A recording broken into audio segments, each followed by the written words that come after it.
I still remember the end of the February 9th Nintendo Direct, the announcement of Xenoblade Chronicles 3. It was the most hype I had ever been for a video game before. Now that the game is out and I have played it, from the fantastic music, beautiful story, and by far the best characters in the series, this game is not only by far my favorite game of all time, but the best game in the series. In this video, I just want to discuss my opinion on why this game is the best game in the series that you need to play right now. The story in Xenoblade Chronicles 3 is, by far, in my opinion, the darkest in the series. The story starts with two nations called Keves and Agnes. Both nations are at an eternal war, killing each other so they can live their 10 years of life to the fullest. Once the soldier has lived up to 10 years without dying, they will have a homecoming, aka their funeral. The main protagonist is Noah. Noah is an officer for Keves. Officers play the flute for those who have died in battle. But one day on a special mission, Noah and his friends, Uni and Lons, meet an officer from Agnes and her friends, Mio, Tyon, and Senna. After fighting, they meet a mysterious man who grants the six the ability to interlink, taking the form of an Ouroboros. The six enemies decide to work together to stop this war, and soon they become best friends. This is only the first chapter of the game, but the story gets intense as each chapter ends. This is by far my favorite story in the entire franchise. The combat in Xenoblade Chronicles 3 is a very well-made evolution of both the first game and the second game's combat systems to make the best combat in the series. For starters, the party members in 3 have been moved up from 3 in the past games to 7. Each character has a class with their own playstyle. For example, Noah is a sword fighter, so he uses his sword to fight against enemies. With each Xenoblade game, there has been a new story mechanic that the developers cleverly implements into the combat system. For Xenoblade Chronicles 3, 2 members of the party have the opportunity to interlink, forming a powerful Ouroboros. While the Ouroboros move slower, the arts are more powerful and do more damage. Even better, Xenoblade Chronicles 3's tutorials actually work this time around. Many people, including myself, had problems trying to learn Xenoblade Chronicles 2's combat system because the tutorials were poorly made. Luckily in Xenoblade Chronicles 3, the developers learned from the criticism towards the tutorials and made sure they worked in this game. The combat is much faster paced than 2, mostly because you aren't tethered to another person. With 7 people on the battlefield, you might be thinking, well, the frame rate is going to be like Age Calamity. This could just be me, but I found a resolution for my game pretty stable. I never found any frame problems. Besides the combat, though, there are also side quests. One criticism for the Xenoblade series is that the side quests are fetch quests and seem to be a waste of time. Luckily with Xenoblade Chronicles 3, Monolith heard these criticisms and made the side quests more fun to do.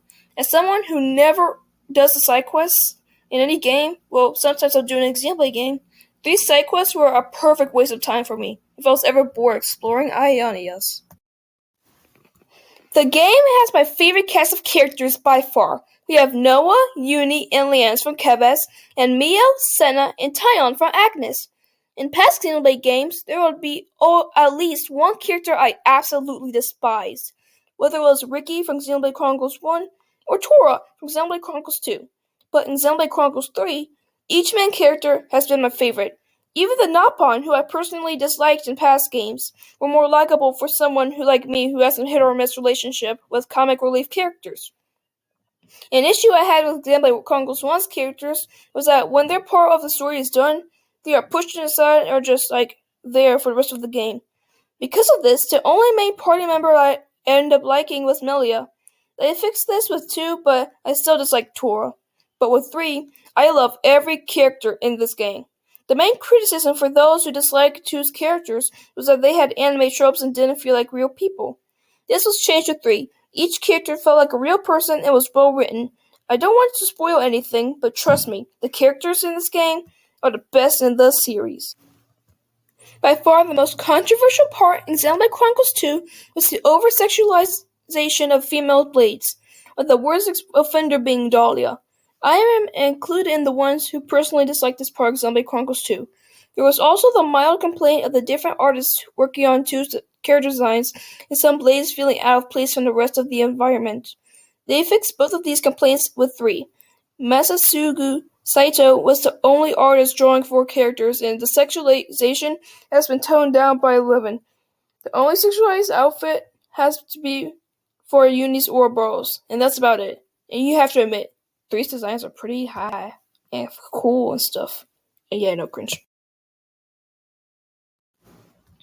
The music in Xenoblade Chronicles 3 is the best in the series, with it including my favorite boss song in the entire series, Battle vs. Mobius. When I first heard this song, it made me want to cry. Not because of the events in the story, but because of how epic it sounded. You also have my third favorite song in the series, Battle vs. Sorrow. After an extremely emotional mid-game climax, this song plays during a very emotional boss fight. And we also have very pretty area themes. My favorite might be a spoiler, so I won't say it, but my favorite non-spoiler area theme is Arithia Sea. It just sounds so peaceful while exploring an ocean with small islands. Heck, this game's soundtrack was nominated for Best Soundtrack at the Game Awards. That just goes to show this soundtrack is out of this world, and Yasunori Masuda is a god at making good music. Xenoblade Chronicles 3 was the most hype I had ever been for a video game before. Luckily, this game did not disappoint me, and had the charm that made me fall in love with Xenoblade Chronicles 2 and 1. Thank you for watching a 13-year-old try their best in trying to edit and explain why they think a game is the best in the series. I would also like to thank all 11 of you for subbing to me. Like, sure, 11 subscribers isn't a lot, but for me, that's a lot of subs for a 13-year-old. Anyway, thanks for watching, and I hope you have a marvelous day.